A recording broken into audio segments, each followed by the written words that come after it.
Mathrubhumi news പുറത്തേക്ക് കൊണ്ടുവന്ന പാതിവില തട്ടിപ്പിൽ ED റെയ്ഡ്.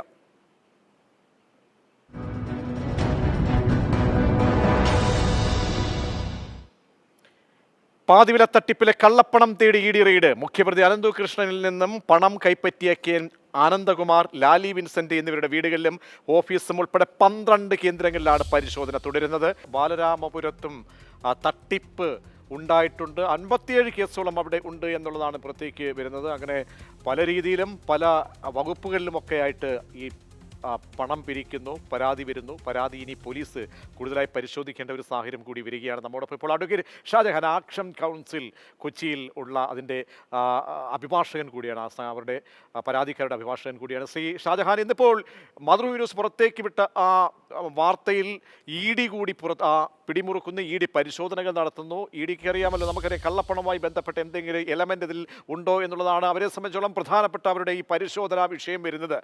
പക്ഷേ നമുക്കറിയാം ഈ പ്രധാനപ്പെട്ട ഇപ്പോൾ പ്രതിസ്ഥാനത്തുള്ള പുറത്തുള്ള ഈ പറയുന്ന ആനന്ദകുമാറിനും ലാലി വിൻസെന്റ്, ബീന സെബാസ്റ്റ്യൻ ഉൾപ്പെടെ ഒരുപാട് പേരുണ്ട്. ഒരുപാട് പേർക്കെതിരെ ആരോപണം രാഷ്ട്രീയക്കാരായിട്ടൊക്കെ ഉണ്ട്. അപ്പോൾ ആനന്ദകുമാറിൻ്റെ റോൾ വളരെ പ്രധാനപ്പെട്ടതാണ്. ആനന്ദകുമാറിൻ്റെ അക്കൗണ്ടിലേക്ക് 10 ലക്ഷം വീതം സായിഗ്രാമിലേക്ക് എത്തിയിട്ടുണ്ട്. അപ്പോൾ ഇനി ഒരുപാട് കാര്യങ്ങൾക്ക് വ്യക്തത വേണം. ഒരു പ്രത്യേക സംഘത്തെയാണ് നിയോഗിച്ചിരിക്കുന്നത്. ആ സംഘത്തിന് സ്പീഡ് ഉണ്ടോ? കാരണം ഇവരെയൊന്നും കസ്റ്റഡി എടുത്ത് ചോദ്യം ചെയ്തിട്ടില്ല. ചോദ്യം ചെയ്യേണ്ട അനിവാര്യത നിലനിൽക്കെ തന്നെ ഒരു മെല്ലപ്പോക്ക് നിലവിലുണ്ടോ EDയുടെ പരിശോധന വരുമ്പോഴും?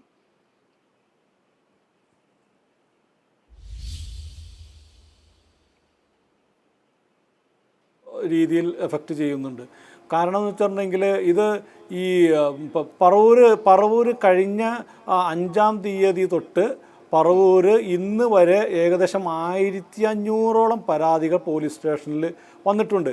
പക്ഷേ ഈ അവിടെയുള്ള സൊസൈറ്റി എന്ന് പറയുന്നത് JSS ജനസേവാ സമിതി ട്രസ്റ്റിൻ്റെ അംഗങ്ങളായ ഡോക്ടർ മധു, അതുപോലെ ഡോക്ടർ ശശിധരൻ, അതുപോലെ ഒരു ഡോക്ടർ പ്രവീൺ, പിന്നെ മേരി സിജി എന്ന ഒരു ലേഡിയും ഉൾപ്പെട്ടിട്ടുള്ള സംഘമാണ് അവിടെ നിന്ന് പണം തട്ടിയെടുത്തിരിക്കുന്നത്.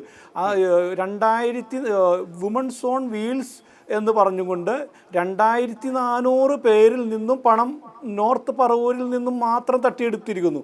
ഇത് കൂടാതെ 1500-ൽ പരം ഹോം അപ്ലയൻസസും ഇലക്ട്രോണിക് സാധനങ്ങളും കൂടി കൊടുക്കാമെന്നും പറഞ്ഞുകൊണ്ടും എക്സ്ട്രാ കൂടി പിരിച്ചെടുത്തിട്ടുണ്ട്. അപ്പോൾ ഏകദേശം 20 കോടി രൂപയോളം ഈ പറഞ്ഞിരിക്കുന്ന പ്രതികൾ തട്ടിയെടുത്തിട്ട് ഇന്നേക്ക് 10-15 ദിവസമായിട്ട് അന്വേഷണ ഉദ്യോഗസ്ഥന്മാർ ഒന്നും ഈ പ്രതികൾക്കെതിരെ നടപടിയെടുത്തിട്ടില്ല. അവരെല്ലാവരും ഉന്നതന്മാരാണ്. ആ ഒരു തലസ്ഥിതി തന്നെയാണ് കേരളം മുഴുവൻ. ഫെബ്രുവരി 1-ാം തീയതിയാണ് ഈ വാർത്ത മാതൃഭൂമി ന്യൂസ് പുറത്തേക്ക് വിടുന്നത്. അപ്പോൾ അതിനുശേഷം ഇത്രയും ദിവസമായി പല പരിശോധനകൾ വന്നു. പല സംഘങ്ങളായി തിരിഞ്ഞ് പരാതികൾ പോലും സ്വീകരിക്കുന്നതിൽ വിമുഖതയുണ്ട് പല പോലീസ് സ്റ്റേഷനുകളിലും എന്ന പരാതികൾ കണ്ണൂരിൽ നടക്കാൻ നമുക്ക് മുന്നിലേക്ക് എത്തുന്നുണ്ട്. അപ്പോൾ ഒരു മെല്ലപ്പോക്ക് അതെന്തുകൊണ്ടായിരിക്കാം? നമ്മൾ കേട്ടാൽ അമ്പരപ്പിക്കുന്ന തരത്തിലേക്ക് രാഷ്ട്രീയ സോഴ്സുകളിലേക്ക് പണത്തിൻ്റെ ഒഴുക്കുണ്ടായിട്ടുണ്ട് എന്ന് സംശയിക്കപ്പെടുന്ന ഒരു കേസാണിത്. അപ്പോൾ കാലതാമസം ഉണ്ടാകുന്നതോടും തെളിവുകൾ വളരെ പ്രധാനപ്പെട്ടതാണ്. തെളിവുകൾ നശിപ്പിക്കപ്പെടും. ഇനി 10 ദിവസം മുൻകൂർ ജാമ്യത്തിന് അത് പരിഗണിക്കാൻ കോടതി മാറ്റിവെച്ചിരിക്കുകയാണ് ആനന്ദകുമാറിൻ്റെ. അപ്പോൾ ആ ദിവസം അത്രയും അദ്ദേഹത്തിന് ആനുകൂല്യം കൊടുക്കണോ? കസ്റ്റഡിയിൽ ചോദ്യം ചെയ്യേണ്ടതില്ലേ? പോലീസ് എന്തുകൊണ്ട് അങ്ങനെ ഒരു മൗനം, കുറ്റകരമായൊരു മൗനം ഈ ക്രൈംബ്രാഞ്ച് സംഘത്തിൽ നിന്ന് ഉണ്ടാകുന്നത്? എന്താണ് നിങ്ങൾ ഇതിന്റെ ഫോളോ അപ്പ് തേടുമ്പോൾ അറിയാൻ കഴിയുന്നത്? അല്ല, ഇതിൽ നമ്മൾ മനസ്സിലാക്കേണ്ട ഒരു കാര്യം എന്ന് പറഞ്ഞിട്ടുണ്ടെങ്കിൽ ഇത് കേരളം കണ്ട ഏറ്റവും വലിയ തട്ടിപ്പാണ് നടന്നിരിക്കുന്നത്. ആ തട്ടിപ്പിൻ്റെ വ്യാപ്തി എല്ലാ തലത്തിലേക്കും നീങ്ങുന്നതാണ്. രാഷ്ട്രീയക്കാരായാലും അതുപോലെ മെമ്പർമാരായാലും അതുപോലെ ചെറിയ സൊസൈറ്റികൾ, അതുപോലെ സീഡ് സൊസൈറ്റികൾ, സംഘടനകൾ, അങ്ങനെ വിവിധ തലത്തിലുള്ള എല്ലാവരെയും ഈ ചതിക്കുഴിയിൽ പെടുത്തിയിരിക്കുകയാണ്. ആ ചതിക്കുഴിയുടെ ഭാഗമായിട്ടാണ് ഈ സംഭവങ്ങളെല്ലാനും നടന്നിരിക്കുന്നത്. അപ്പോൾ ഇതിൽ എത്രയും പെട്ടെന്ന് അന്വേഷണ ഉദ്യോഗസ്ഥന്മാർ ഇതിൽ ഉൾപ്പെട്ടിരിക്കുന്ന എല്ലാവരെയും ഇതിൽ പ്രതികളാക്കണം. സീഡ് സൊസൈറ്റി ലീഡ് ചെയ്യുന്ന പ്രൊമോട്ടർമാരെ എല്ലാവരെയും ഇതിൽ പ്രതികളാക്കണം. അതുപോലെ തന്നെ ഇതിൻ്റെ സംഭാവനകൾ പോയിരിക്കുന്ന സോഴ്സുകൾ കണ്ടെത്തണം. അതുപോലെ 2 വീലർ 50% പാതി വിലക്ക് കൊടുത്തിരിക്കുന്ന ആ 2 വീലർ അടക്കമുള്ള വസ്തുവകളെല്ലാം റിക്കവറി ചെയ്യണം. അതെല്ലാം ഈ പ്രൊസീഡിങ്സിൻ്റെ ഭാഗമാക്കണം. ഷാജഹാൻ ആക്ഷൻ കൗൺസിലിന്റെ പ്രതിനിധി പറയുന്നത് പരാതിക്കാരെ സംബന്ധിച്ചിടത്തോളം അങ്ങനെ ഒരു ആശങ്കയുണ്ട്. അനില കൂടി ചേരുന്നുണ്ട്. ഈ പരാതി നൽകിയ വ്യക്തികളിൽ ഒരാളാണ്. അനില, ഇപ്പോൾ ഈ പല സ്ഥലങ്ങളിലും കണ്ണൂർ ഉൾപ്പെടെ പലരും ഈ പരാതി പലരുടെയും സ്വീകരിക്കുന്നില്ല, അങ്ങനെയൊക്കെയുള്ള പരാതി ഈ അന്വേഷണ പ്രത്യേക ടീമിനെ നിയോഗിച്ചിട്ടും ഉണ്ട്. അപ്പോൾ എന്തൊക്കെയോ ഒരു മെല്ലെപ്പോക്ക് ഉണ്ടാകുന്നതായി തോന്നുന്നുണ്ടോ? അനന്തുവിനെ കസ്റ്റഡിയിൽ വാങ്ങുന്നു, കസ്റ്റഡിയിലേക്ക് ഉണ്ട്. പക്ഷേ വിശദമായി ചോദ്യം ചെയ്ത് ഈ പണം എവിടേക്കാണ് ഒഴുകിയത് എന്നത് വളരെ പ്രധാനപ്പെട്ടതാണ്. അവർക്ക് ഭാവിയിലായാലും തിരിച്ചു കിട്ടണമെങ്കിൽ അത് കേന്ദ്രീകരിച്ചുള്ള അന്വേഷണം നടക്കണം. ഉന്നതരുടെ ബന്ധം, ഇതൊക്കെ നമുക്ക് പുറത്തേക്ക് വന്നെങ്കിൽ മാത്രമേ ഉള്ളൂ. ഈ നിലവിലെ അന്വേഷണത്തെ സമീപിക്കുമ്പോൾ, പോക്ക് നോക്കുമ്പോൾ അനിലയ്ക്ക് എന്താണ് തോന്നുന്നത്?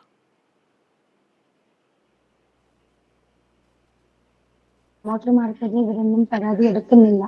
അതെന്താണെന്ന് നമുക്ക് അതിനും അറിയാൻ സാധിക്കുന്നില്ല.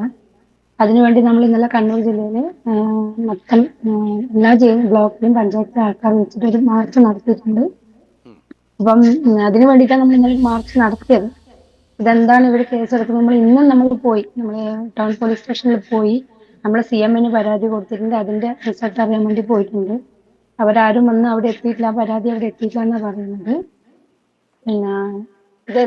ഇന്നും നമ്മൾ അപ്ഡേറ്റ് ചെയ്തുകൊണ്ടിരിക്കുക.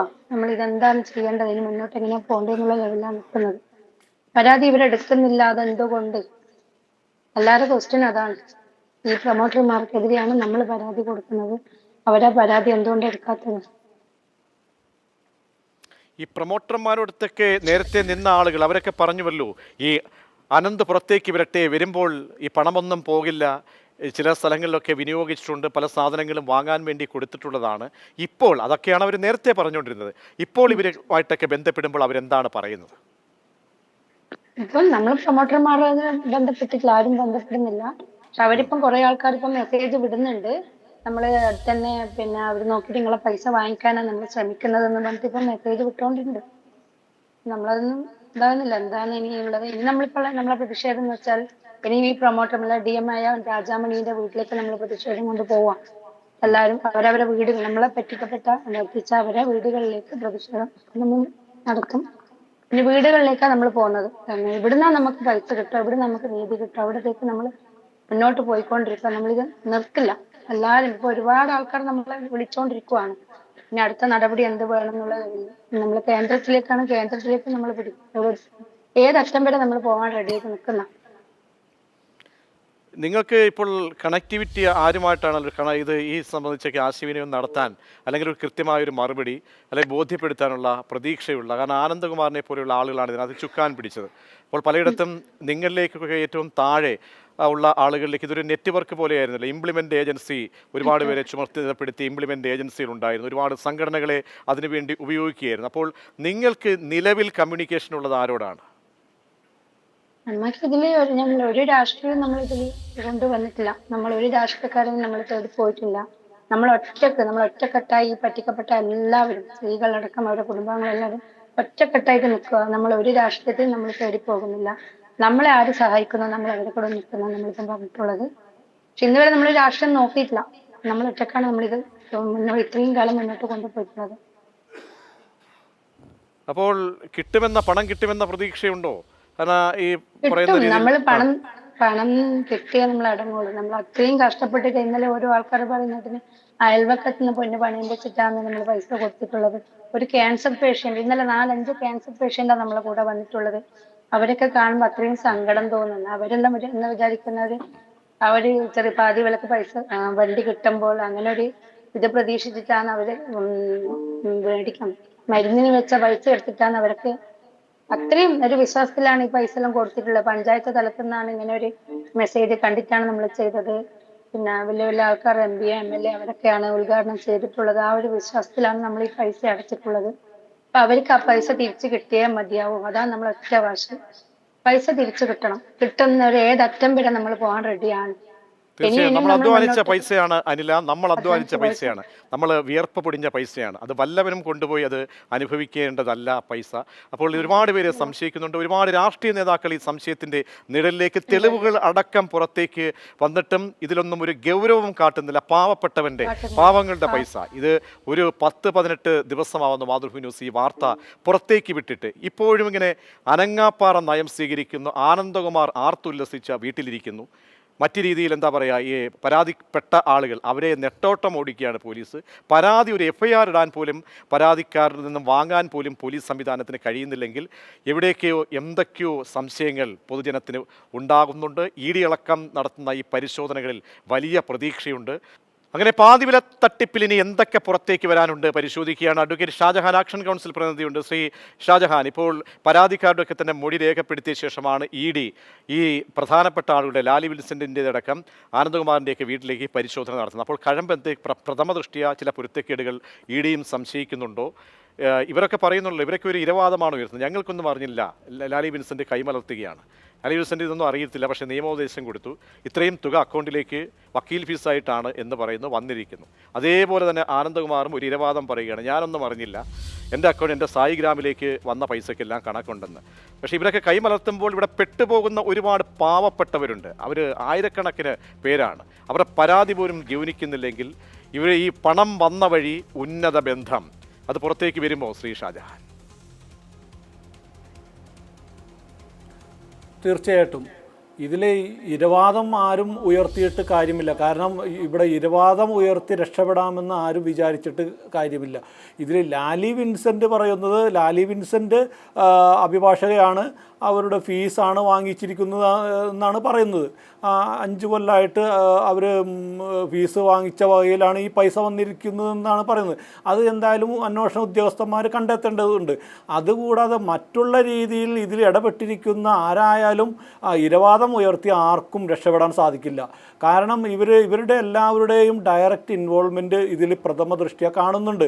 കാരണം ഇവർ പറഞ്ഞിരിക്കുന്ന അക്കൗണ്ടുകളിലേക്കാണ് ബാങ്ക് വഴി ട്രാൻസ്ഫർ ചെയ്തിട്ടുള്ളത്. ഇപ്പം നോർത്ത് പറവൂരിൽ തന്നെ കാരണം ED ആണ്, കേന്ദ്ര ഏജൻസിയാണ്, രാഷ്ട്രീയക്കാരെ വേട്ടയാടാൻ വേണ്ടി കേന്ദ്ര ഏജൻസി ഉപയോഗിക്കുകയാണ് എന്നൊക്കെയുള്ള ആരോപണങ്ങളും വിചിത്രവാദങ്ങളൊക്കെ വന്നേക്കാം. അപ്പോഴും ഈ പലരും നേരത്തെ തെരഞ്ഞെടുപ്പ് ഫണ്ടെന്ന് പറഞ്ഞ് കൈപ്പറ്റിയ ആളുകളുണ്ട്. അങ്ങനെ ഓമനപ്പേരിട്ട് വിളിച്ച് കൈനീട്ടി വാങ്ങിയ ആളുകളുണ്ട്. പലരുടെയും അക്കൗണ്ടിലേക്ക് എത്തിയവരുണ്ട്.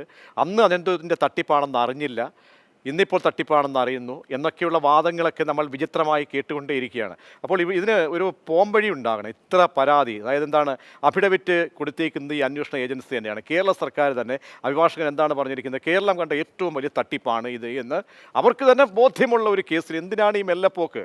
ആരെ സംരക്ഷിക്കാനാണ് അങ്ങനെയെങ്കിൽ?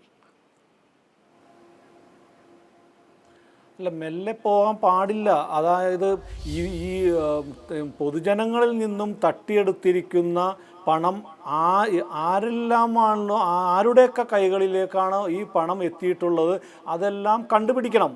അത് സംഭാവന രീതിയിലായാലും മറ്റുള്ള രീതിയിൽ ആയാലും ഇതെല്ലാം അന്വേഷണ ഉദ്യോഗസ്ഥന്മാർ കണ്ടുപിടിച്ച് വെളിച്ചത്തേക്ക് കൊണ്ടുവരേണ്ടതാണ്.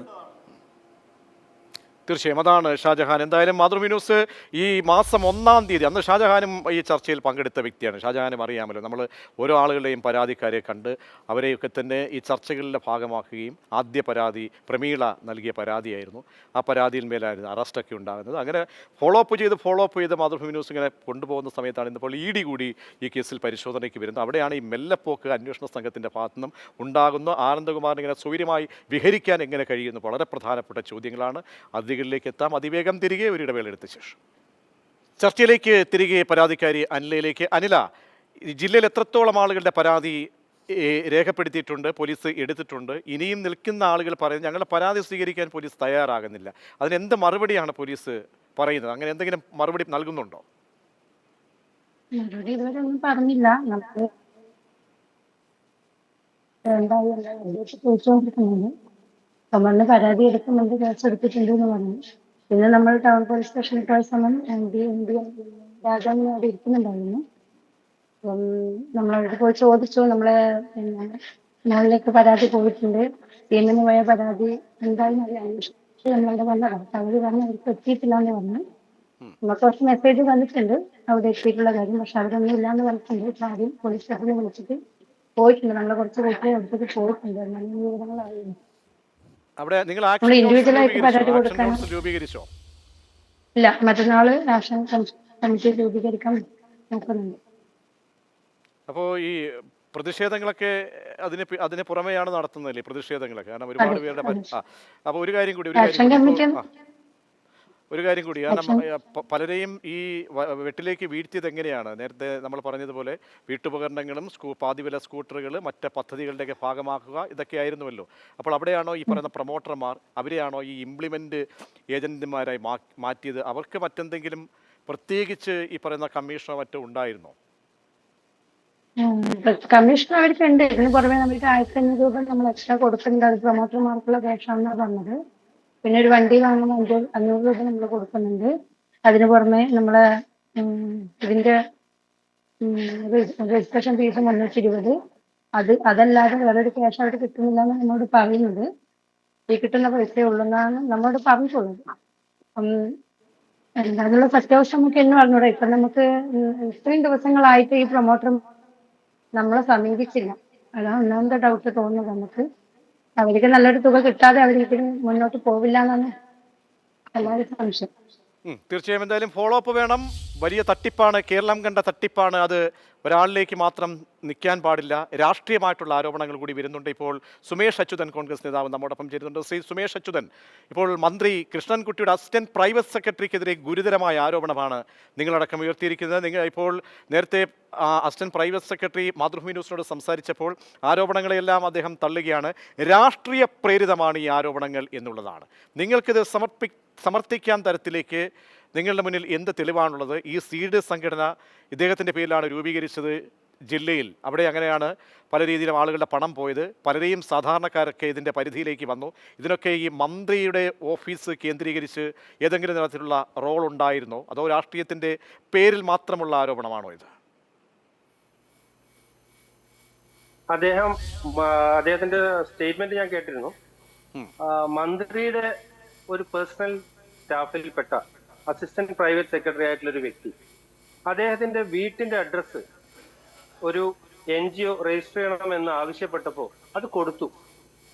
ആരെങ്കിലും ഒരു പരിചയമില്ലാത്ത ഒരാൾ അല്ലെങ്കിൽ ജസ്റ്റ് പരിചയമുള്ള ഒരാൾ അവരുടെ ഒരു സ്ഥാപനത്തിന്റെ സ്വന്തം വീട്ടിൽ രജിസ്റ്റർ ചെയ്യണമെന്ന് പറഞ്ഞാൽ നമ്മൾ ആരെങ്കിലും അങ്ങനെ കൊടുക്കും എന്ന് ഞാൻ കരുതുന്നില്ല. പ്രത്യേകിച്ച് ഈ സംസ്ഥാനത്ത് ഒരു മന്ത്രിയുടെ അസിസ്റ്റന്റ് പ്രൈവറ്റ് സെക്രട്ടറി എന്ന് മാത്രമല്ല, മന്ത്രിയുടെ ഏറ്റവും വിശ്വസ്തൻ. അത് പാലക്കാട് ജില്ലയിലെയും മന്ത്രി അറിയുന്ന മുഴുവൻ ആളുകളോടും ചോദിച്ചറിയാം. മന്ത്രിയുടെ ഏറ്റവും വിശ്വസ്തൻ, മന്ത്രിയുടെ സന്തത സഹചാരി, മന്ത്രിയുടെ റൈറ്റ് ഹാൻഡ് എന്ന് നമുക്ക് വിശേഷിപ്പിക്കാവുന്ന ഈ പ്രേംകുമാർ എന്ന വ്യക്തി ആരോ വന്ന് ചോദിച്ചു. അപ്പൊ ഞാൻ എന്റെ അഡ്രസ്സ് പറഞ്ഞു കൊടുത്തു എന്ന് പറയുന്നത്. അദ്ദേഹത്തിന്റെ വീട്ടിന്റെ അഡ്രസ്സിലാണ് seed society, Chittur seed society, Chittur block panchayat പരിധിയാക്കിയിട്ട് ചിറ്റൂർ സീഡ് സൊസൈറ്റി രജിസ്റ്റർ ചെയ്തത്. അതിന്റെ രജിസ്ട്രേഷന്റെ ഡീറ്റെയിൽസ് ആണ് എന്റെ കയ്യിലുള്ളത്. അദ്ദേഹത്തിന്റെ വീടിന്റെ അഡ്രസ്സ് 7/366 എന്ന ചിറ്റൂർ മുനിസിപ്പാലിറ്റിയുടെ അഡ്രസ്സിൽ നന്ദനം എന്ന വീട്ടുപേരിലാണ് ഈ സൊസൈറ്റി രജിസ്റ്റർ ചെയ്തിട്ടുള്ളത്. ആ സൊസൈറ്റിയിലെ വനിതകളാണ് അതിലെ കോർഡിനേറ്റർ ഉൾപ്പെടെയുള്ള അംഗങ്ങളായിട്ടുള്ളത്. അതില് 7 പേരുടെ ആണ് പേര് കൊടുത്തിരിക്കുന്നത്. 7 വനിതകളാണ്. അതിൽ 6 പേര് ചിറ്റൂര് പരിസരത്ത് ഉള്ള വനിതകളാണ്. പക്ഷെ ഒരു പേര് അൽഫോൺസ റീന എന്ന് പറയുന്ന ഒരു പേര് പനമ്പള്ളി നഗർ എറണാകുളം അഡ്രസ്സിലുള്ളതാണ്. അത് ദുരൂഹമാണ്, ഒന്ന് അന്വേഷിക്കേണ്ട കാര്യമാണ്. കാരണം ചിറ്റൂര് പരിധിയുള്ള ഒരു സൊസൈറ്റിക്ക് എറണാകുളത്തുള്ള ഒരു വ്യക്തിയും കൂടെ അതിൽ അംഗമായിരിക്കും എന്ന് പറഞ്ഞാൽ അത് നമുക്ക് പരിശോധിക്കേണ്ട ഒരു വിഷയം. പണം കൈമാറ്റമോ മറ്റോ ഇവിടെ നടന്നതായിട്ടോ അല്ലെങ്കിൽ ഈ പ്രേംകുമാർ അങ്ങനെ പണം ഇടയ്ക്ക് നിന്ന് വാങ്ങിയതായിട്ടോ അങ്ങനെ എന്തെങ്കിലും പരാതികളോ മറ്റോ ഉണ്ടോ? ആരും പരാതിക്കാരോ മറ്റോ ഉണ്ടോ? അങ്ങനെ രംഗത്ത് വരുന്നുണ്ടോ ആളുകൾ?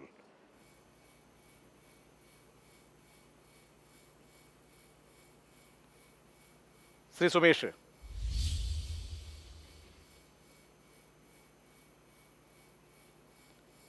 ശ്രീ സുമേഷ് അച്യുതൻ കേൾക്കാമെങ്കിൽ. ഞാൻ താങ്കളിലേക്ക് എത്താം. ശ്രീ ഷാജഹാൻ, നോക്കൂ, അപ്പോൾ ഇതിൻ്റെ പരിധി ഇവിടെ നിന്ന് നിൽക്കുന്നില്ല.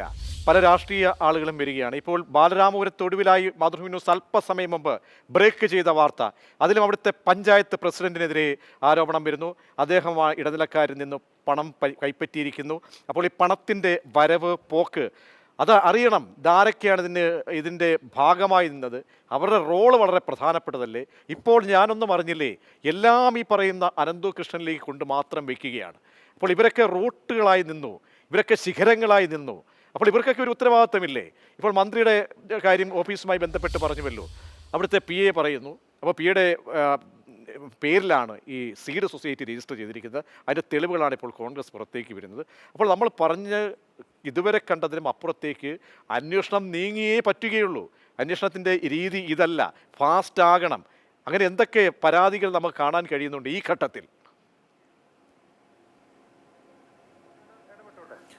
മന്ത്രിയുടെ PA പറഞ്ഞത് അനുസരിച്ച് അവർ ഇരവാദം ഉന്നയിക്കുകയാണ്.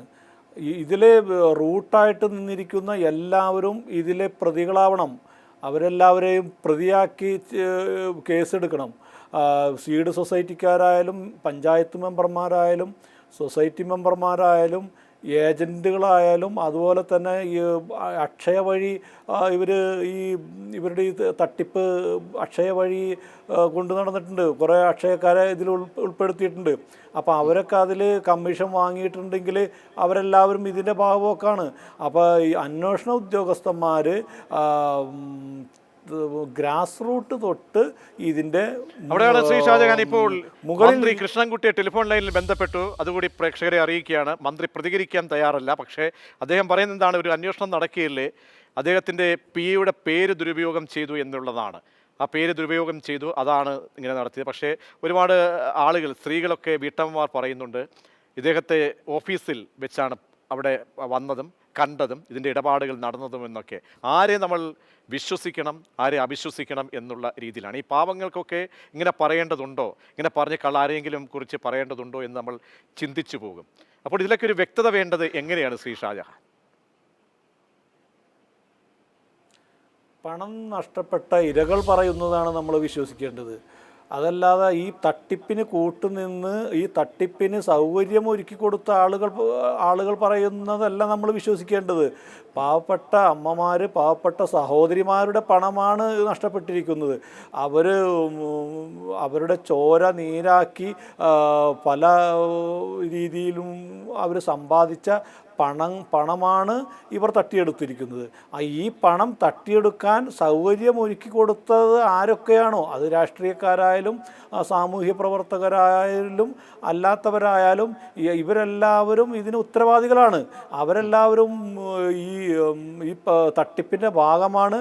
അവരെല്ലാവരെയും ഈ അന്വേഷണത്തിൻ്റെ പരിധിയിൽ ഉൾപ്പെടുത്തി പ്രതിപ്പട്ടികയിൽ ചേർക്കണം. തീർച്ചയായും. ശ്രീ സുമേഷ് അച്യുതൻ, താങ്കൾക്ക് കേൾക്കാമെങ്കിൽ, ഇപ്പോൾ മന്ത്രിയെ വിളിച്ചപ്പോൾ മന്ത്രി പ്രതികരണം നടത്തിയത് ഇതിപ്പോൾ ED ഒക്കെ അന്വേഷിക്കുകയാണല്ലോ, ഇതുവരെ കുറ്റക്കാരനെന്ന് കണ്ടെത്തിയിട്ടില്ല, കുറ്റക്കാരനെന്ന് കണ്ടെത്തിക്കഴിഞ്ഞാൽ അസിസ്റ്റന്റ് പ്രൈവറ്റ് സെക്രട്ടറിക്കെതിരെ നടപടി എടുക്കുമെന്നുള്ളതാണ്. അതായത് അദ്ദേഹത്തിന്റെ അഡ്രസ്സ് ദുരുപയോഗം ചെയ്തു എന്നാണ് പറയുന്നത്. ആ പ്രതികരണത്തെ എങ്ങനെ കാണാം? മന്ത്രി കഴിഞ്ഞ 4 ദിവസമായി മാധ്യമങ്ങളോട് പ്രതികരിക്കുന്നുണ്ട്. അദ്ദേഹത്തിന് ഒരു PA ഇല്ല എന്ന് അദ്ദേഹം ആദ്യം പറഞ്ഞു. ഇവിടെ ഒരു PA ഇല്ല എന്ന് പറഞ്ഞു. അദ്ദേഹത്തിന്റെ ഓഫീസിന് ഇത് യാതൊരു ബന്ധമില്ല എന്ന് പറഞ്ഞു. പരാതിക്കാർ വളരെ വ്യക്തമായി പറയുന്നുണ്ട്, മന്ത്രിയുടെ ഓഫീസിൽ മന്ത്രി ഇരിക്കുമ്പോൾ മന്ത്രിയെ കണ്ടിട്ടാണ് ഞങ്ങൾ അങ്ങോട്ട് മന്ത്രി ഫ്രണ്ടിൽ ഓഫീസിലിരിക്കുന്നു, അകത്ത് പോയി പൈസ കൊടുക്കുന്നത് ഞങ്ങൾ കണ്ടിട്ടാണ് അച്ഛനോട് സംസാരിച്ചിട്ടാണ് ഞങ്ങൾ പൈസ കൊടുത്തത് എന്ന് പറയുമ്പോൾ, ആ പറയുന്ന ആളുകളെ ഈ പണം മുടക്കിയ കടം മേടിച്ചും പാവപ്പെട്ട ആളുകൾ കടം മേടിച്ചു വന്ന് അവിടെ പൈസ അടയ്ക്കുന്ന ആളുകളോട് അതിമോഹം കൊണ്ട് നിങ്ങൾ ചെയ്തതല്ലേ എന്ന് പറഞ്ഞതാണ് മന്ത്രി. മന്ത്രിയുടെ നിർദ്ദേശപ്രകാരമാണ് മന്ത്രിയുടെ കൂട്ടാളികൾ ഇങ്ങനെ ഒരു തട്ടിപ്പ് സംഘം ഉണ്ടാക്കി അത് രജിസ്റ്റർ ചെയ്തിരിക്കുന്നത്. വളരെ വ്യക്തമാണ്. അത് പലർക്കും ഇവിടെ പറയാൻ ധൈര്യമില്ലാത്തത് കൊണ്ട് പുറത്തു പറയുന്നില്ല എന്ന് മാത്രം. മന്ത്രിയുടെ നിർദ്ദേശപ്രകാരം ചെയ്തതാണ്. മന്ത്രി ഇതിൽ പ്രതിയാണ്. ഈ ഇപ്പോഴുള്ള ക്രൈംബ്രാഞ്ച് അന്വേഷണം, ഒരു മന്ത്രിക്കെതിരെ ക്രൈംബ്രാഞ്ച് അന്വേഷണം എവിടം വരെ എത്തുമെന്ന് നമുക്ക് അറിയാവുന്നതാണ്. ഇപ്പൊ ED അവിടെ റെയ്ഡ് നടക്കുന്നുണ്ട്. പക്ഷെ ഈ മന്ത്രി NDA മുന്നണിയിൽപ്പെട്ട ഒരു മന്ത്രിയാണ്.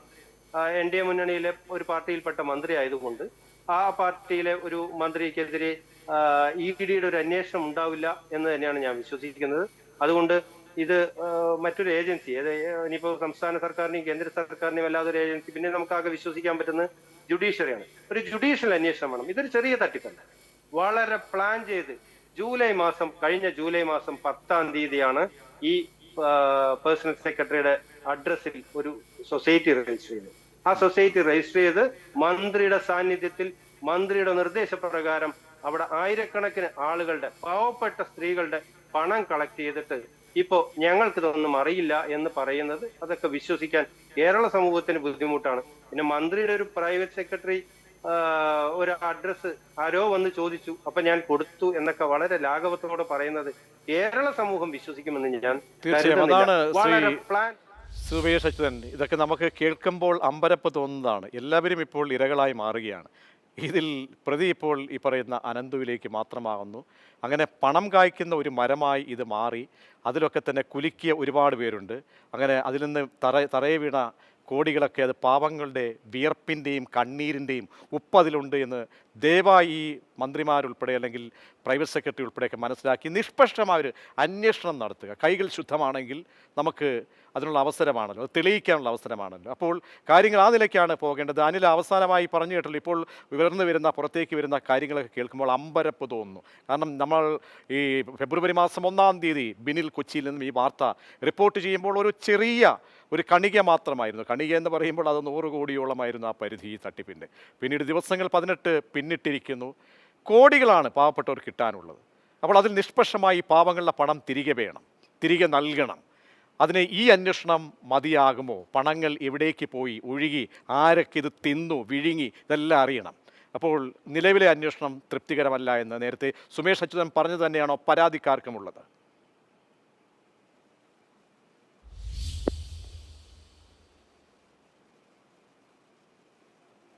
അനില,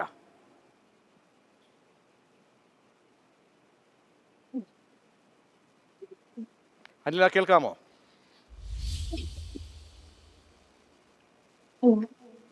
അന്വേഷണം ഇങ്ങനെ പോയാൽ മതിയോ? പറഞ്ഞോളൂ, കേൾക്കാം. അതായത് അന്വേഷണം ഈ രീതിയിൽ പോയാൽ മതിയോ? ഒച്ചിഴയുന്നത് പോലെ ഇഴഞ്ഞു നീങ്ങിയാൽ മതിയോ? ശക്തമായിട്ട് നമുക്ക് അന്വേഷണം നല്ല രീതിയിൽ തന്നെ പോകണം തന്നെ പറയും. പാവപ്പെട്ടവരുടെ പൈസ നമുക്ക് തിരിച്ചു കൊടുക്കണം. അവരത്രയും അധ്വാനിച്ചുണ്ടാക്കിയ പൈസയാണ്. നമുക്ക് നല്ല രീതിയിൽ തന്നെ പോയാലേ അവർക്ക് പൈസ തിരിച്ചു. ഇപ്പം കുറെ ആൾക്കാർ നമുക്ക് നെഗറ്റീവാ പറയുന്നത്. പോലീസുകാരായാലും മറ്റുള്ള പാർട്ടിക്കാരെല്ലാരും പറയും ഈ പൈസ കിട്ടൂല, നിങ്ങളത് നോക്കണ്ടെന്ന് തന്നെ അവർ നമ്മളോട് പറയുന്നത്. നമ്മൾ പറഞ്ഞു ഇങ്ങനെ വാങ്ങിക്കും, ആ പൈസക്ക് തന്നെ വില ഉണ്ടെങ്കിൽ അത് തീർച്ചയായും നമ്മളത് വാങ്ങിക്കണമെന്ന് നമുക്ക് പറഞ്ഞിട്ടുള്ളത്. അന്വേഷണം കുറച്ചും കൂടി ശക്തമായിട്ട് തോന്നും. ഇത് നമ്മളെ ജനങ്ങളെല്ലാവരും, പറ്റിക്കപ്പെട്ട സ്ത്രീകൾ എല്ലാവരുടെയും ഒരു അപേക്ഷയാണ്. നല്ല രീതിയിൽ തന്നെ തീർച്ചയായും അങ്ങനെ മാതൃഭൂമി ന്യൂസ് പുറത്തേക്ക് വിട്ട ഭൂലോക തട്ടിപ്പ്, അതായത് കേരളത്തിൻ്റെ ചരിത്രത്തിൽ കറുത്ത ഏടുകളിൽ രേഖപ്പെടുത്തിയാവുന്ന ഏറ്റവും വലിയ തട്ടിപ്പായി നമ്മൾ കണ്ടത് ടോട്ടൽ ഫോർ യു തട്ടിപ്പായിരുന്നു. ആ തട്ടിപ്പിൻ്റെ ഇരട്ടിയോളം വ്യാപ്തി വരുന്ന, അതിലൊക്കെ പല കണ്ണികളും അതിൻ്റെ പിന്മുറക്കാരായി വരുന്നു. പിൻപറ്റിയവർ, പണം പിൻപറ്റിയവരുടെയൊക്കെ പട്ടികയിലേക്ക് പല മുഖങ്ങളുമുണ്ട്. പല മുഖങ്ങളും വികൃതമാണ്. അപ്പോഴാണ് ഈ അന്വേഷണ ഏജൻസിയുടെ മെല്ലെപ്പോക്ക്. ED കൂടി വരുമ്പോൾ എന്ത് പ്രതീക്ഷ നമുക്ക് ഉണ്ടാകും? EDയുടെ റെയ്ഡ് ഇപ്പോഴും തുടരുകയാണ്. വളരെയധികം നന്ദി ചർച്ചയിൽ പങ്കെടുത്ത അതിഥികൾക്ക്.